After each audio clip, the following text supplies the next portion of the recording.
Libro de Samuel, capítulo 22, el versículo 1 y versículo 2, se describe una de las historias que algunos ya conocemos, que es la historia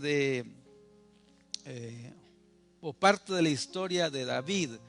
David, para aquellos que no sabemos quién era, David era a este punto era el ungido, era la persona que había sido ungida por un hombre llamado Samuel, ¿verdad? Y que lo había ungido como el futuro rey de la nación de Israel. Amén. Entonces yo quisiera que leyéramos, el capítulo 1, el versículo 1, y versículo 2 del capítulo 1. Dice lo siguiente: yéndose luego David de allí, huyó a la cueva de Adulam, y cuando sus hermanos y toda la casa de su padre lo supieron, vinieron allí a él. Lea conmigo lo siguiente, el versículo 2. Y se juntaron con él, ¿quiénes? Todos los afligidos y todo el que estaba endeudado y todos los que se hallaban en, ¿qué dice? En amargura de espíritu. ¿Y qué fue? Fue hecho jefe de ellos y tuvo consigo como 400 hombres. Esta historia o esta parte de la historia de David relata uno de los eventos más difíciles de la vida de David, uno de los eventos más complicados de la vida de David. David es un hombre elegido por Dios, un hombre, mi amado hermano, que fue escogido por Dios para ser el rey. Y cuando recibió la unción del reinado, incluso para ese momento no fue incluido. Fíjense cómo son las cosas, porque cuando Samuel, quien era el profeta, va y unge a los hijos de Isaí, llega y llama a todos los hijos excepto a David, quien era el menor. ¿Cuántos están aquí? Y no lo llama porque para él no tenía mayor importancia. Para su padre mismo, quien era importante para este cargo, eran los hijos mayores. Sin embargo, para Dios no, para Dios el más importante era el que tenía el corazón correcto y el corazón perfecto. Y lo encontró en David. Y cuando Samuel le pregunta al padre de David si tenía algún otro hijo, responde y dice: hay otro, pero este está cuidando las ovejas. Este está ocupado cuidando allá las ovejas y las está pastando. Y Samuel dice: no nos vamos a sentar a comer hasta que venga ese. ¿Y quién era ese? Era David. Cuando Samuel le ve, Dios le dice a Samuel: ese es el que yo he elegido. Amén. Bendito sea el Señor, porque Dios no elige conforme a las apariencias. Dios elige conforme el corazón. Amén, amén. Entonces, y empieza esto, lo unge, y cualquiera diría que una vez ungido las cosas iban a ser fáciles. Sin embargo, entre el ungimiento de David y su reinado y que la promesa de ser rey se cumpla, pasan aproximadamente 15 años. Diga conmigo, 15 años. Entonces, lo unge, pero no sucede inmediatamente el cumplimiento, sino que tiene que esperar David un proceso tan grande para que la palabra de Dios se cumpla en su vida. Claro, el llamamiento era grande, porque ser rey de toda una nación no era una tarea fácil. Pero David, cuando es ungido, apenas se cree que probablemente David tenía entre unos 10 a 15 años cuando fue ungido. 10 a 15 años. Entonces, fue un niño, un preadolescente, mi amado hermano, cuando fue ungido por Dios. Entonces eso nos da a entender también algo, es que Dios pone el llamado y pone también, mi amado hermano, en el corazón de las personas dones y talentos sin importar la edad. Amén, amén. Entonces David fue ungido aproximadamente entre esa edad, pero el trayecto, mi amado hermano, hacia el cumplimiento no fue algo fácil, fue algo muy complicado, fue algo muy difícil de atravesar, pero que David con la ayuda de Dios logró pasar. Entonces, en primera instancia, yo quisiera mencionarte lo siguiente. El recibir una promesa de Dios no depende de la edad. La edad no importa cuando te expones al mover de Dios. Te expones a Dios y a su mover. Pero cuando te conectas con Dios a una edad temprana o a la edad que sea, se desencadena sobre nosotros una serie de promesas que tendrán un cumplimiento en el tiempo de Dios. ¿Están aquí? Si se duermen, me dicen. ¿Sí? Entonces, cuando te conectas con Dios, empiezan a suceder cosas preciosas en tu vida. Yo no sé a cuánto les ha pasado. Yo no sé si a ustedes desde el momento que se conectaron con Dios empezaron a ver cosas preciosas en sus vidas. Pero no solamente eso, empezaron a ver tiempos difíciles en su vida. Pero ahora con la promesa y con la compañía de Dios para sacarles de estos conflictos, para sacarles de estas adversidades. Entonces no importa la edad. Cuando nos exponemos a Dios y a su mover, se va a empezar a desencadenar sobre nosotros una serie de promesas que tendrán un cumplimiento en el tiempo de Dios. Mencionando una vez más la edad, David, repito, fue ungido ¿en qué tiempo? Dije más o menos, ¿cuántos años tenía?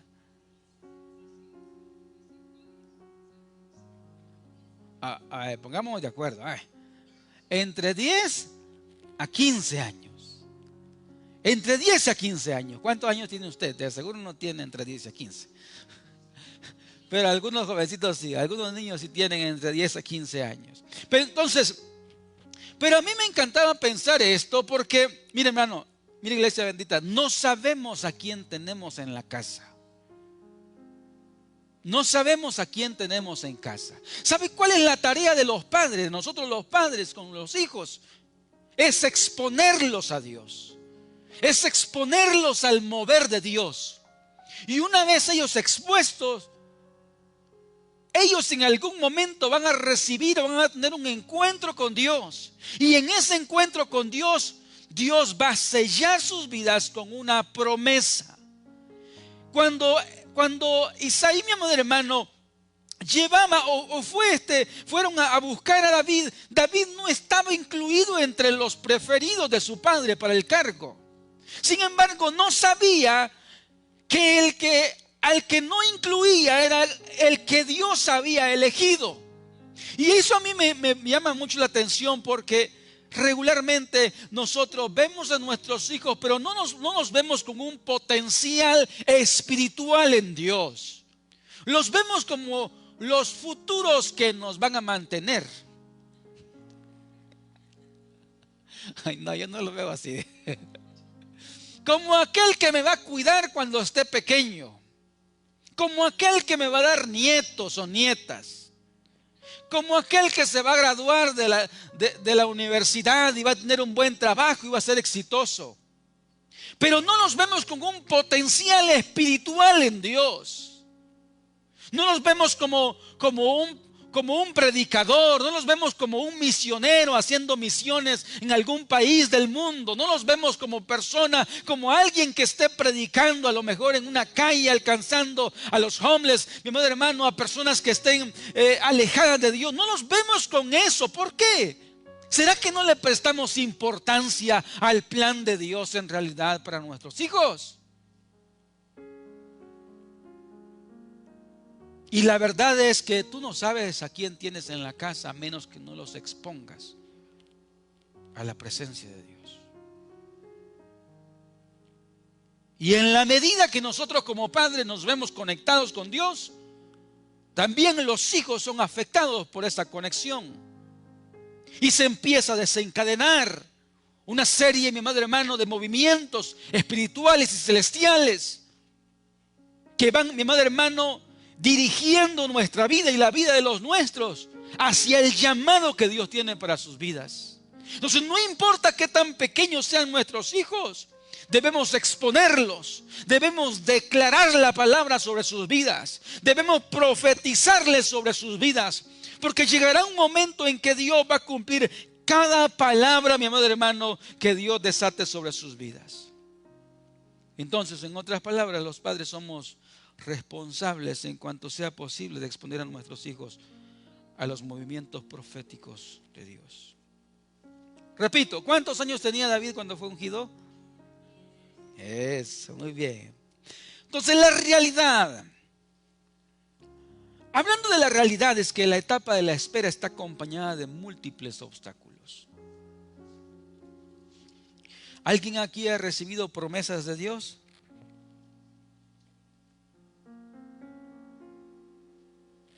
¿Sí? ¿Alguien aquí ha recibido alguna promesa de Dios? ¿Sí? ¿Alguien? ¿Los demás no? Ni una. Ay, Dios mío. Ni una promesa, ni una. Cero. El estar vivo, sí. Mire, este libro está acompañado de tantas promesas de Dios. ¿Qué fue una de las promesas que Jesús dijo estando a sus discípulos? Jesús dijo esta promesa: y aquí yo voy a estar con ustedes todos los días. ¿Hasta cuándo? Hasta el fin del mundo. ¿Sí? Y presta atención a eso. Entonces eso nos abre también la parte de entender de que Dios promete su compañía en cada instante de nuestras vidas. Pero nos abre también el entendimiento a que un día este mundo se va a acabar. Este mundo tendrá un final. Pero Jesús lo promete y dice: yo voy a estar con ustedes hasta el fin del mundo. Ahora, cuando usted lee la palabra, se encuentra con diferentes promesas de Dios. Promesas fieles de Dios. Pero también hay mi amado hermano, hay palabras, profecías. Yo no sé a cuántos en algún momento fueron conectados con Dios cuando estaban pequeños y alguien, voy a mencionarlo así, alguien a lo mejor de algún lugar oró por ustedes cuando estábamos pequeños. A veces alguna persona oró por nosotros estando pequeños, declaró una palabra, mi madre hermano, y le dijo a tu mamá o a tu papá: el hijo que tú tienes tiene algo especial de Dios. Son promesas, son llamados, son sellos que hay, mi madre hermano, y que se van redescubriendo cuando nos conectamos con Dios. Y hay promesas que están ahí que fueron declaradas, o cuando nosotros empezamos el caminar con Dios. Nosotros a lo mejor empezamos por algún tiempo, pero nos alejamos de Dios por algún momento también. Pero cuando llegamos, alguien oró por nosotros y nos dijo, declaró una palabra de parte de Dios diciendo que íbamos a ser usados, que Él nos iba a usar para a lo mejor traer personas a Cristo, que nuestra familia iba a ser salva completamente, mi madre hermano, que ibas a ser sanado, que ibas a ser liberado, yo no sé, alguna palabra. Pero al pasar del tiempo hay palabras que se nos olvidan a nosotros, pero no a Dios. ¿Están aquí? Los dormidos digan amén. Se nos olvidan a nosotros, pero no a Dios, porque a Dios no se le olvida en ninguna manera.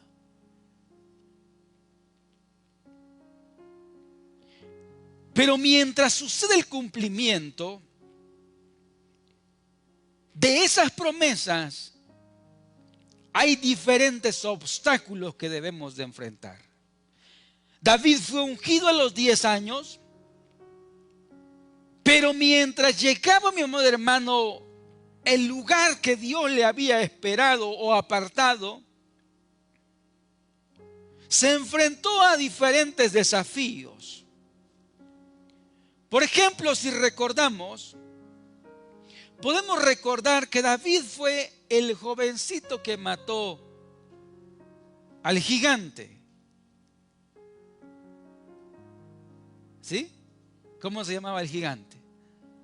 Goliat. Fue David, todavía no era un rey, tenía nada más fue ungido. Y mientras estaba en ese tiempo, se presentó la oportunidad de enfrentarse a este tremendo gigante que era un guerrero. Pero David se enfrentó porque tenía el favor de Dios. Lo siguiente que hace David, quizás uno de los desafíos más grandes, es el desafío de la persecución de Saúl, el actual rey. Porque aunque David había sido ungido como rey, había un rey en el reino presente. Y cuando sucede esto, David empieza, fíjese, porque cuando David mata al gigante Goliat, ese fue su inicio como un guerrero. Vieron que David era un hombre que tenía el favor de Dios y empezó a ser usado, empezó a ser también enviado para, estamos hablando de un jovencito, pero que tenía el favor de Dios. Entonces empezó también el rey a tomarlo en cuenta para ir a algunas batallas, y sucedía que David, como tenía el favor de Dios, regresaba con victoria en sus manos. Resulta que en una de esas victorias el pueblo empezaba a cantar. Hay un canto, pero esos no son versículos bíblicos, que decía: Saúl mató a 1000 y David a sus 10,000, decía. ¿Cómo decía? Saúl mató a 1000 y David a sus 10,000. Y el pueblo se regocijaba, dice el canto. Pero cuando estas palabras llegaron a los oídos del rey Saúl, se enojó, y dice la Biblia, se llenó de celos. Es que los celos son bien feos, ¿verdad, hermano? ¿Alguien aquí es celoso? ¿Alguien aquí es celosa? ¿Nadie? ¿Hay algún celoso, alguna celosa? Nadie. Nadie a la una, nadie a las dos. No. Es que los celos son bien feos, hermano. Eso sí. No.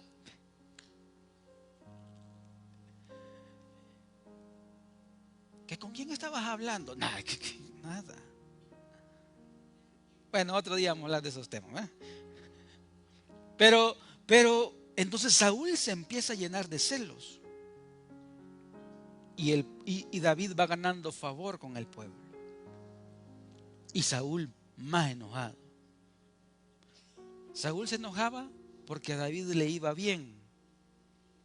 ¿Usted ha encontrado gente que se pone celosa porque le va bien a otro? Eso está feo también, ¿verdad?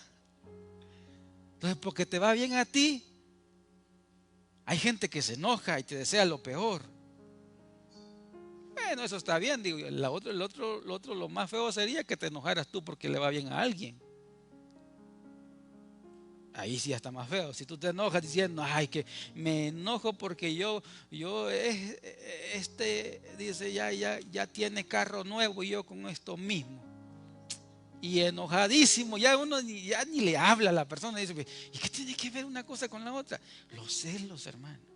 Que los celos son bien feos. Y a Saúl, le empezó a suceder esto. Se sintió mal porque a David le iba muy bien en las batallas y la gente empezó a ganar el favor. Y cuando empieza a suceder esto, Saúl se enoja tanto que dice: a David lo voy a matar.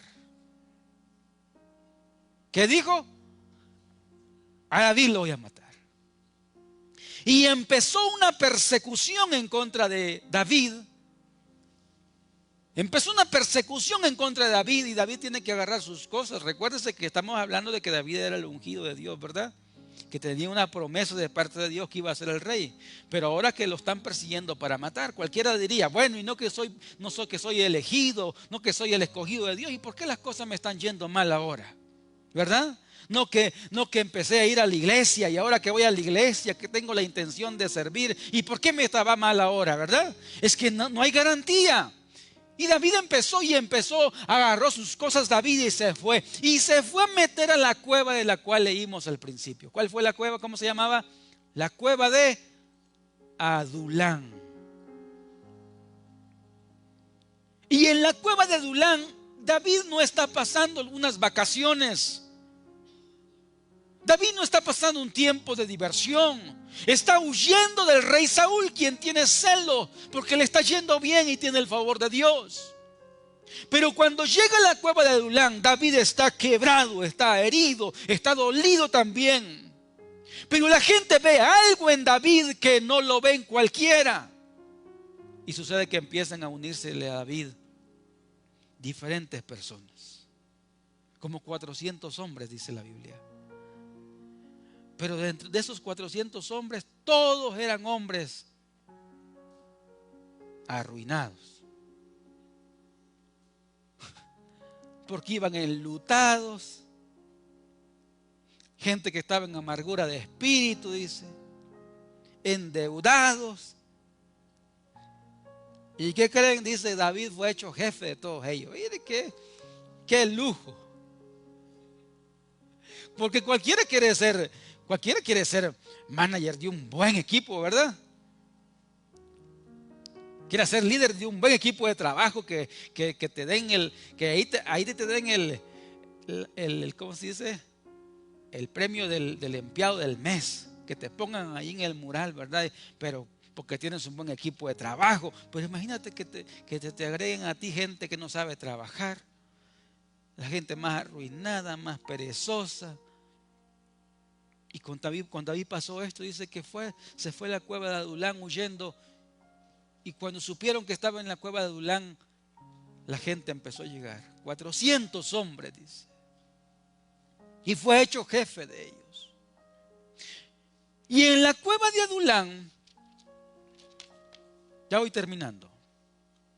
Con esto voy terminando. Digo yo.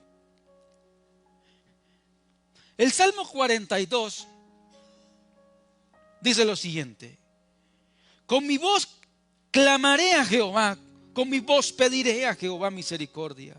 Delante de él expondré mi queja, dice, delante de él manifestaré mi angustia.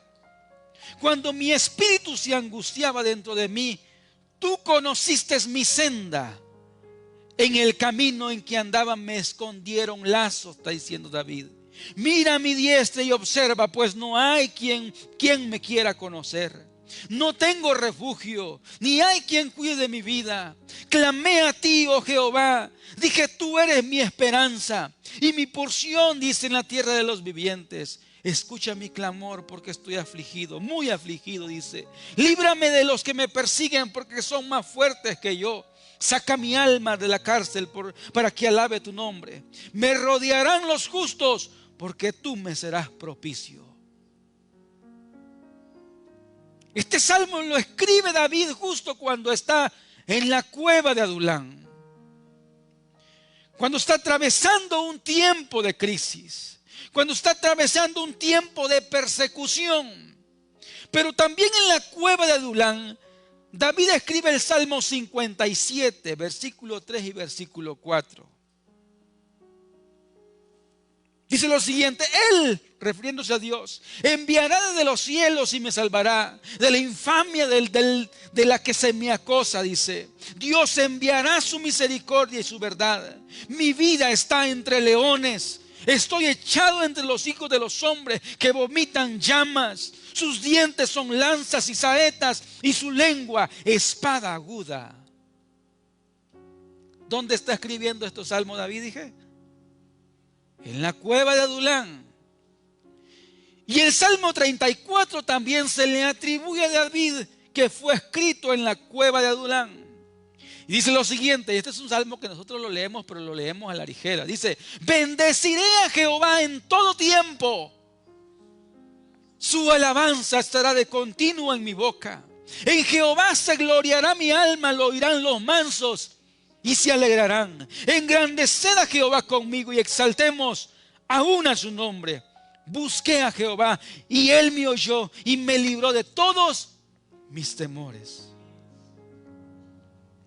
Pero es que estos salmos hablan acerca de Dios como refugio.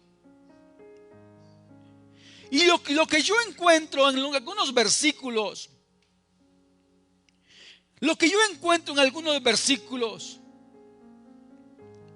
el versículo 3 del Salmo 142 dice: Cuando mi espíritu se angustiaba dentro de mí, tú conociste mi senda, dice. En el camino en que andaba me escondieron lazos. Cuando yo leo estos versículos, noto a un David que está angustiado. Noto a un David que está preocupado. Noto también a un David que incluso cae en ansiedad. Cae en una etapa de aflicción. Porque él no sabe qué es lo que va a pasarle mañana. Porque él no sabe el futuro. Sabe que tiene una promesa de Dios, pero no sabe qué le va a pasar mañana. Probablemente una espada afilada traspase su cuerpo, porque está diciendo, su lengua es como una espada y me están buscando como leones para matarme. Entonces David escribe estos salmos, pero al escribir estos salmos desnuda su alma. Porque podemos ver lo exterior del hombre, pero no podemos ver el alma. Podemos ver lo hermoso, la hermosa ropa que traes, pero no podemos ver el alma. Y el alma es lo que ataca al enemigo, quitándote la paz, quitándote la felicidad, quitándote el gozo, poniendo la preocupación, poniendo la ansiedad y la depresión, poniendo el temor. Y ustedes no me van a dejar mentir, no es cierto que sobre todo en el pueblo latino hay temor, angustia y aflicción por mañana.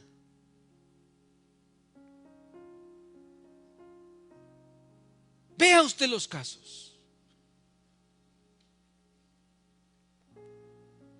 Vea cómo están los conflictos en otros estados.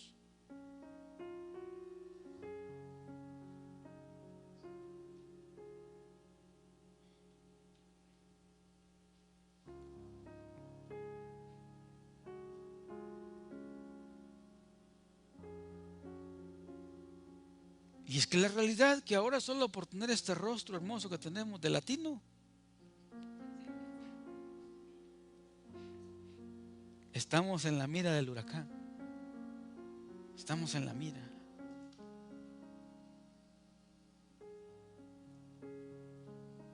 Pero hay promesas que están escritas si te aferras, si te conectas con Dios.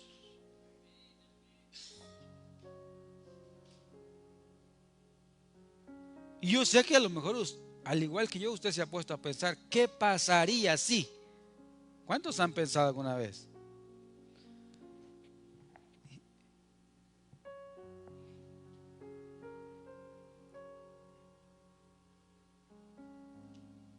Pero hay una esperanza.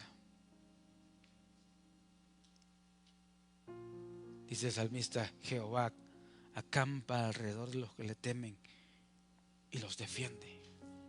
De los que le temen y los defiende. Dichoso, dice el salmista David, aquel que pone la confianza en él. Bienaventurado, está diciendo. No será avergonzado, dice la palabra.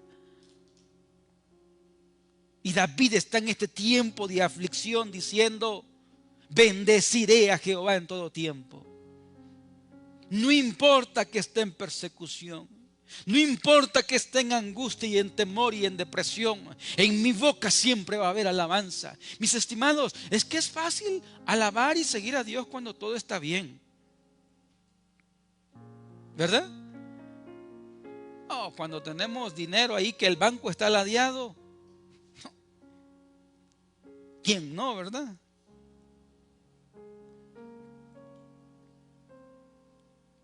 Cuando hay seguridad en nosotros de las cosas del mañana, felices.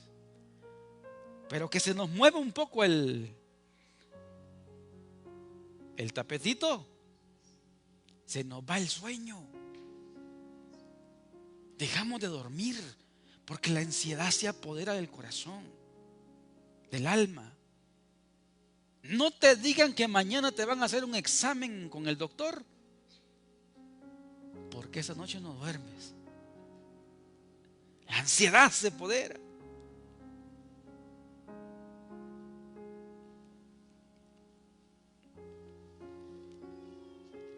A los 30 años, dice, a los 30 años, David empezó a reinar. Cierro con este texto. Dice, 2 de Samuel 5, 1, 4, dice, vinieron todas las tribus de Israel a David en Hebrón y hablaron diciendo, henos aquí, hueso tuyo somos y carne tuya somos. Y aún antes de ahora, dice, cuando Saúl reinaba sobre nosotros, eras tú quien sacabas a Israel a la guerra y lo volvías a traer. Además, Jehová te ha dicho, tú apacentarás mi pueblo y tú serás príncipe sobre Israel. Vinieron pues todos los ancianos de Israel al rey en Hebrón, y el rey David hizo pacto con ellos en Hebrón delante de Jehová, y ungieron a David por rey sobre Israel. Era David de 30 años cuando comenzó a reinar, y reinó 40 años. ¿Cuántos años tenía David? 30. ¿Cuántos tenía cuando fue ungido? Pongamos de acuerdo. Otra vez, pongamos de acuerdo, porque de 10 a 15. ¿Cuántos años reinó? 40. ¿Cuántos años esperó para que se cumpliera la promesa?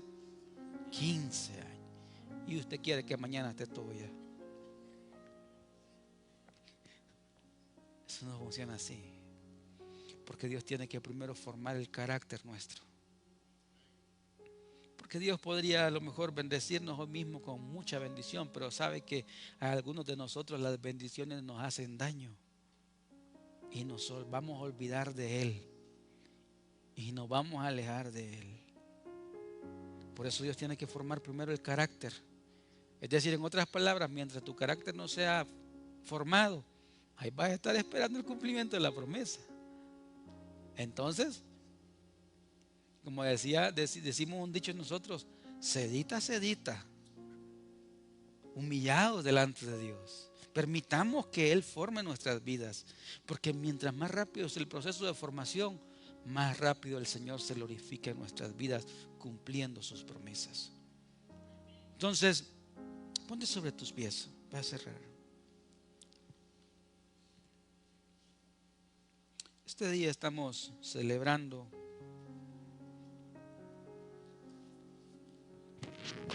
la victoria. ¿Qué se hizo la hermana Virginia? Nuestra hermana Virginia. Sí. Cortando verduras. Se nos fue. Porque algunos a lo mejor saben, otros no saben, pero este día celebramos literalmente la vida de nuestra hermana Virginia, ¿verdad? Celebramos la vida de nuestra hermana Virginia, porque a ella se le había diagnosticado por los riñones, ¿verdad? Ahí viene la hermana Virginia, ella nos va a contar, porque no quiero estar inventando yo, venga. Casi que le invento el testimonio. A ver, un micrófono, por favor. ¿Alguien tiene un micrófono por ahí que pega una gran carrera? Hermana Virginia, ¿cómo está, hermana Virginia? ¿Qué? Sí. No, ya está.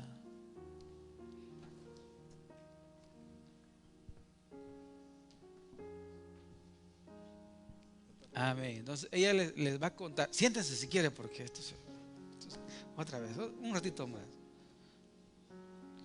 Cuénteles, hermana Virginia, qué es lo que pasó y por qué estamos este día celebrando.